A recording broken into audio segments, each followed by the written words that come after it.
Part 1. I'm thinking of taking a year off university next year, and I'd like to travel around Europe. First, you have some time to look at questions 1 to 7.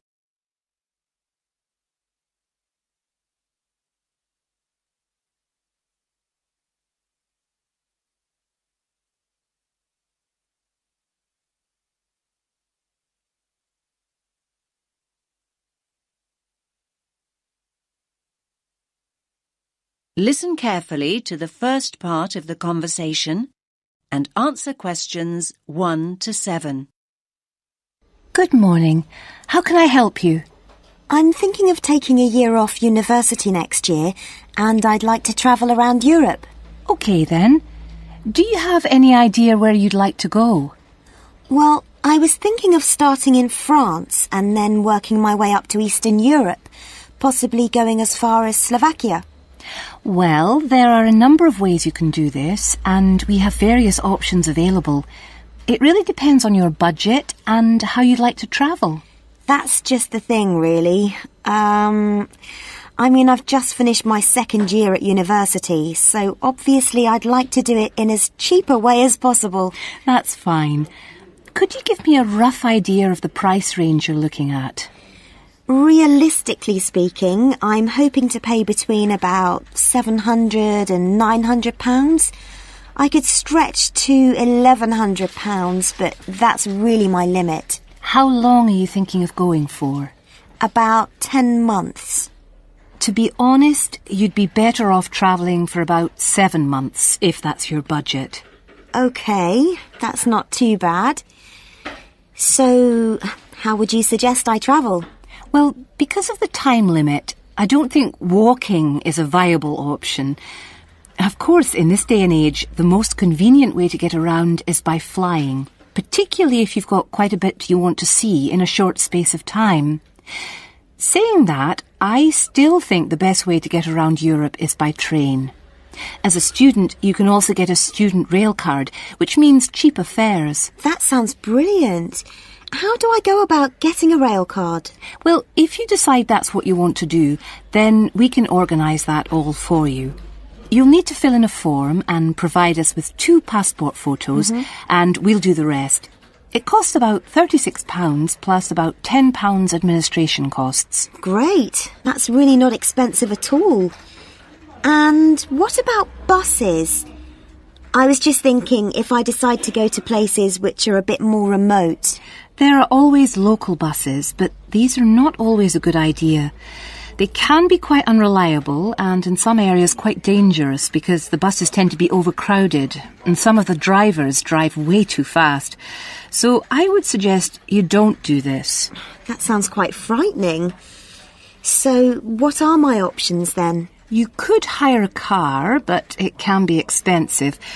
Still, I do think if you're thinking about going to smaller towns and places which are off the beaten track, then hiring a car is by far the better way to do it. You can also look at sharing the costs by hiring a car with someone else. That's a good idea. I guess I could put a message on the internet. You could do that, but don't forget that you meet people when you're travelling, and you'll probably find someone who's going to the same place as you are. That's true. I want to stay in youth hostels, so I'm sure I'll find people who are interested in going to the same places. Oh, one last thing. What about taxis? I was thinking about if I go out at night. I use taxis all the time here. But taxis abroad are a different story. In certain countries, they're no problem, but by and large, taxi fares are high. Oh. If you do go out at night, try walking home, but make sure you don't do this alone. Try and find people to go out with at night or come home at a reasonable time. But if you're staying in youth hostels, you should find plenty of young people to go out with at night. I'm sure I will.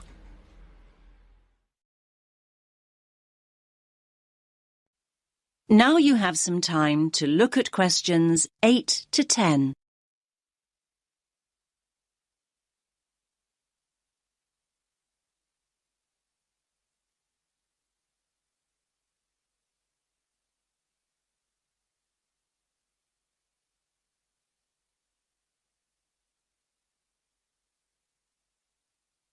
Now listen to the next part of the conversation and answer questions 8 to 10.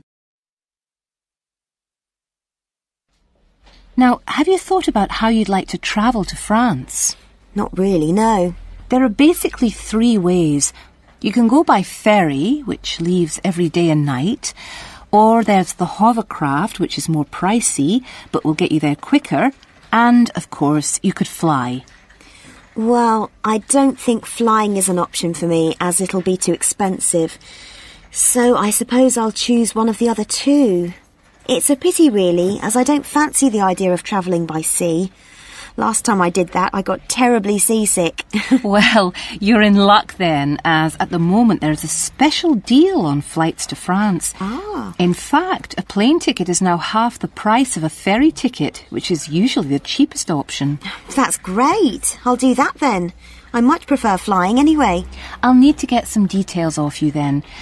Firstly, how will you be paying? Cash, cheque or credit card? If you pay by cheque, you'll need a cheque guarantee card.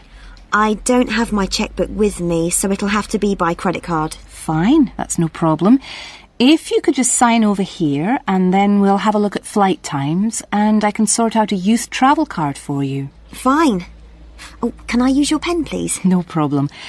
Now, let's look at times. There is a flight leaving at 9 a.m. and one that leaves half an hour later. Or you can choose a later flight at 11:30.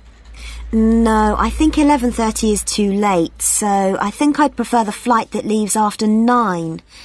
I'm not very good at getting up in the morning. No problem. Just give me a moment. Right, that's booked for you.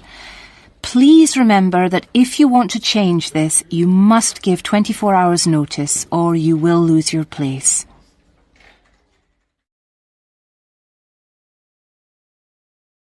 That is the end of part 1. You now have half a minute to check your answers.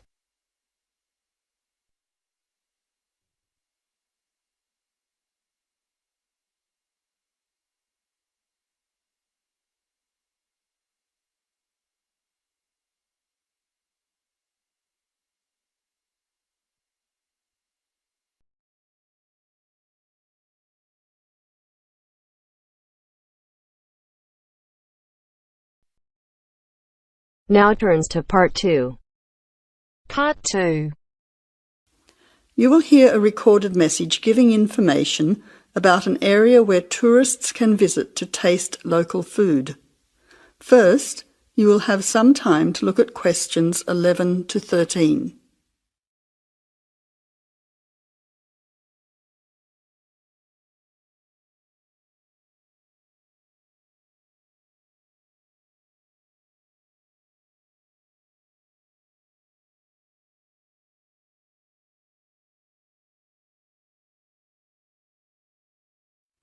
Now listen carefully to the first part of the message and answer questions 11 to 13. Welcome to the tourist information line for the Valley Food Trail. Here you will find many local food products for you to sample and buy. It is possible for you to spend as much or as little time as you want, but I suggest that you allow a full day for touring this area. Of course, there are many half-day tours available for those of you short on time. Now, it's quite a large area and stretches from Brookville to Ford Hill. For those of you unfamiliar with the area, that means that it is 10 kilometres to 35 kilometres from the city centre, or by car 15 minutes to the closest point, continuing to 55 minutes at its furthest point from the CBD. Of course, apart from food, there are many other places of interest in this area, including cafes and restaurants and galleries and studios. But I wouldn't recommend you go here to see parks and gardens. The other information lines will give you specific information related to these particular attractions. Before the final part of the message, you now have 20 seconds to look at questions 14 to 20.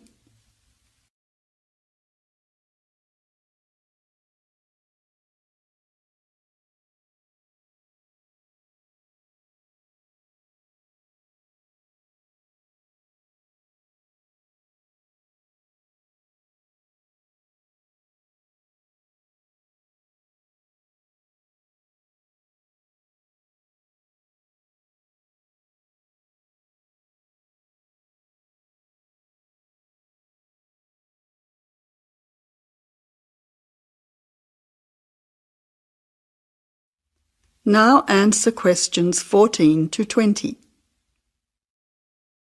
But let's go back to food.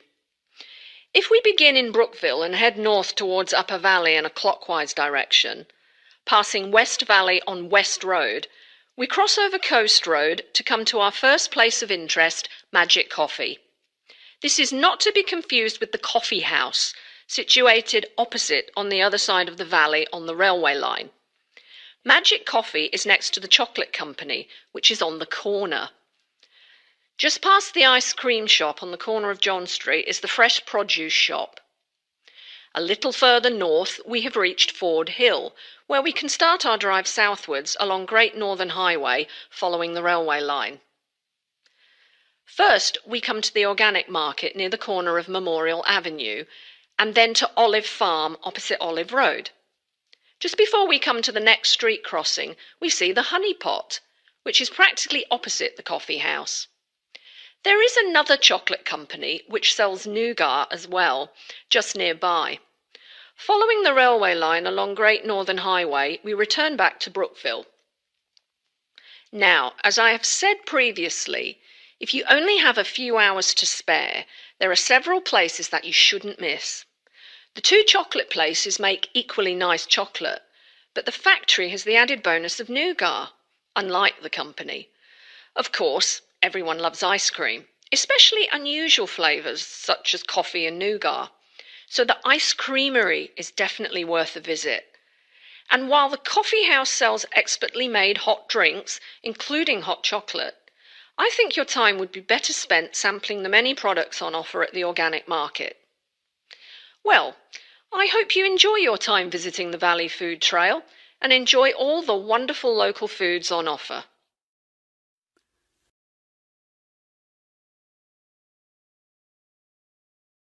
That is the end of part 2. You now have half a minute to check your answers.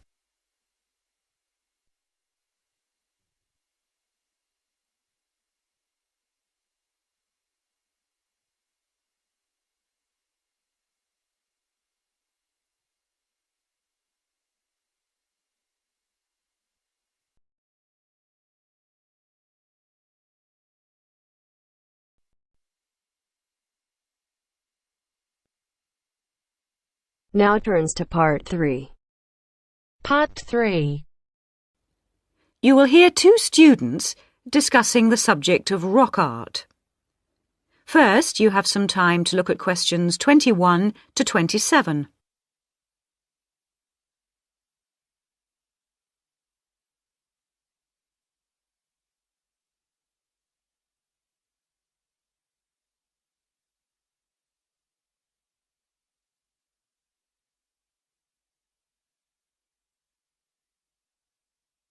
Now listen carefully and answer questions 21 to 27.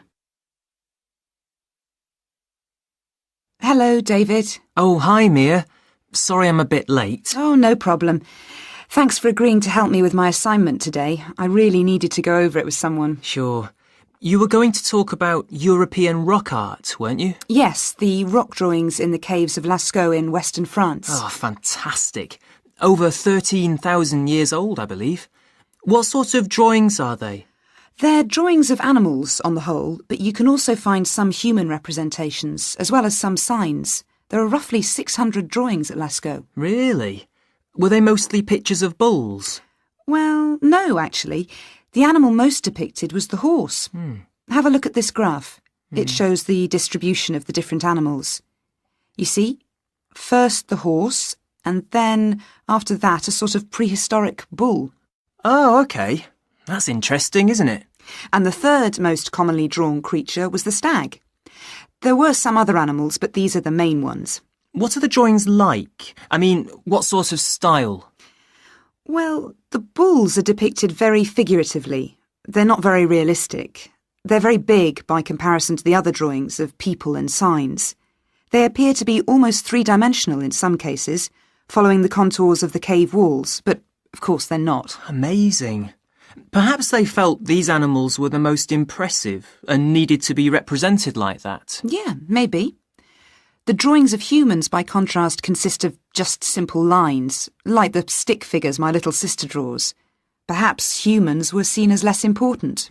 Perhaps. What about the signs? How did they draw them? There doesn't appear to be much evidence of signs, and those that have been found are usually made up of little points. Rather like Aboriginal art from Australia. Yes, something like that, but not as complex, of course. So, apart from the bulls and horses and stags, were there any other creatures depicted? In one or two chambers you do find pictures of fish, but they're quite rare. What sort of size is the cave? It must be quite large to have that many pictures. Well, it's actually a number of interlinking chambers, really. Here's a map showing where the different drawings can be found. Oh, good. Let's have a look at that. The first 20 metres inside the cave slope down very steeply to the first hall in the network. That's called the Great Hall of the Bulls. Here. OK. Then, off to the left, we have the Painted Gallery, which is about 30 metres long and is basically a continuation of this first hall. But further into the cave. Exactly. Then we find a second, lower gallery called the Lateral Passage. This opens off the aisle to the right of the Great Hall of the Bulls. It connects the next chamber with an area known as the Main Gallery. At the end of the Main Gallery is the Chamber of Felines. There are one or two other connecting chambers, but there's no evidence of man having been in these rooms. Before you hear the rest of the discussion, you have some time to look at questions 28 to 30.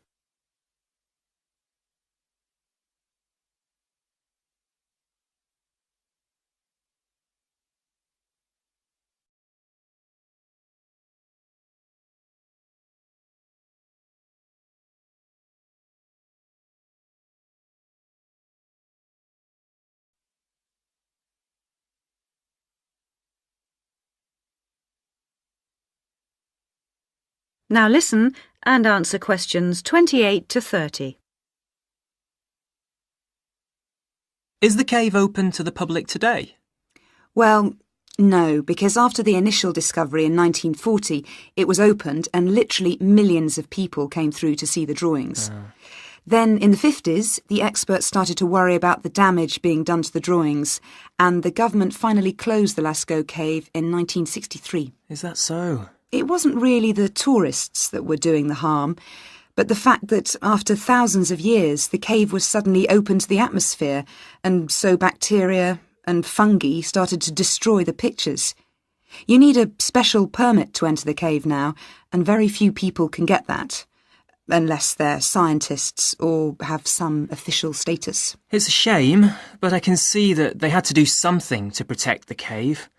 So that means you can no longer see this rock art? Well, not exactly.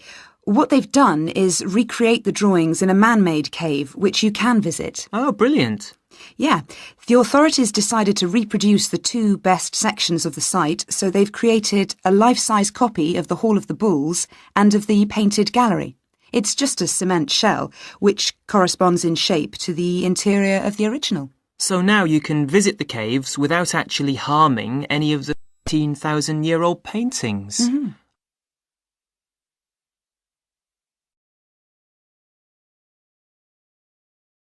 That is the end of part 3. You now have half a minute to check your answers.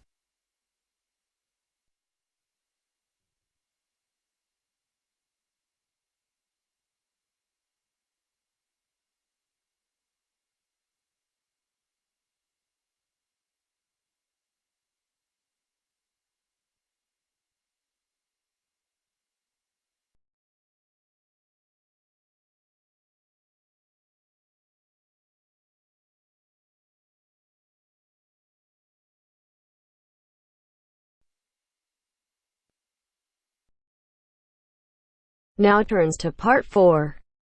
Part 4.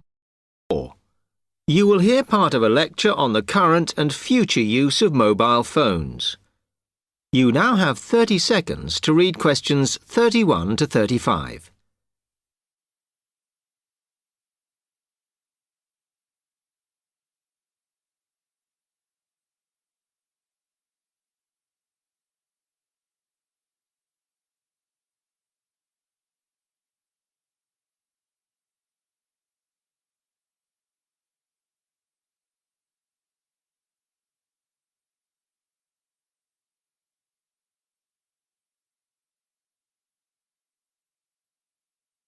Okay, now today we're looking at changes in communication, and specifically changes that have just happened or are likely to happen in the next few years. Key to this is the mobile phone, which is increasingly being seen as an all-purpose system rather than just a phone. If you only use your phone for texting and making calls now, you will be amazed at how you'll be using it in the future. The technology has been developed for a range of other uses. For example, phones could be used so that if you are meeting someone and they get lost, you could send them a map of your location to help them. This will save all those complicated explanations over the phone and our poor friends or colleagues trying to drive and find out where they are at the same time. And if you get bored waiting, or if you're traveling, for example, you will soon be able to see TV news on your phone as it is actually being broadcast. This means that you won't have to miss any of your favorites if you were away for a few days. Most people have got used to texting now, and young people send pictures to each other. But what is exciting is the possibility of putting music with them before you send them. And it's not all frivolous. Phones are going to become even more critical in business and education. Some recent developments have a highly practical usage. So, for example, as lecturers, we will be able to send everybody a text to let them know if lectures have been cancelled. And the new phones could have a further use in education, as well as business, as they will enable us to go to any destination, such as when we are doing a field trip, for instance, and from there to send data directly to a computer so that we can access it when we get home. This means we will no longer be limited by what the phone can store. You now have 30 seconds to read questions 36 to 40.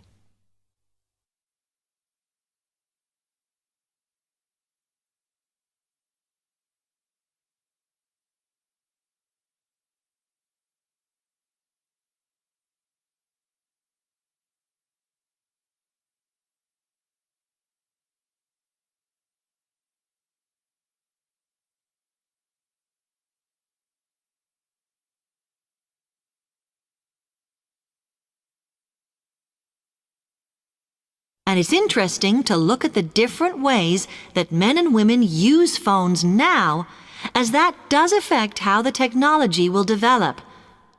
Some research has been done on how people use phones, and some of the results are surprising.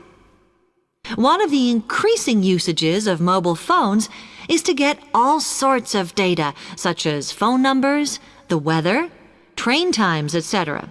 And while there's been an attempt to set up connections with things that women might be interested in accessing, it is overwhelmingly men who do this. But what about the traditional use of a phone? To speak to people? I suppose we would predict that it is mainly women who use phones as a method of contact for friends and family, but, in fact, the genders exploit this facility equally. I've spoken about the increased business usages that phones will offer, and I suppose we would associate this usage with men.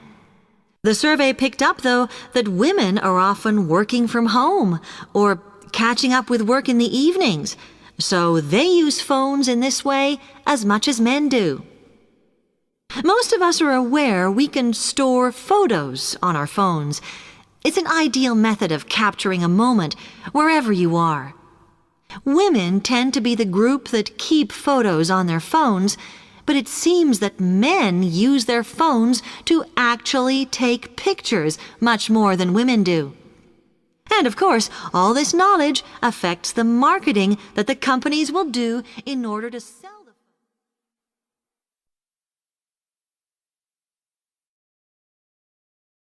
That is the end of part 4. Baby, I'm bad. I just wanna get caught up in this life. I'm crazy. better go live it up, cash in the bag, city on tap, baby I'm bad.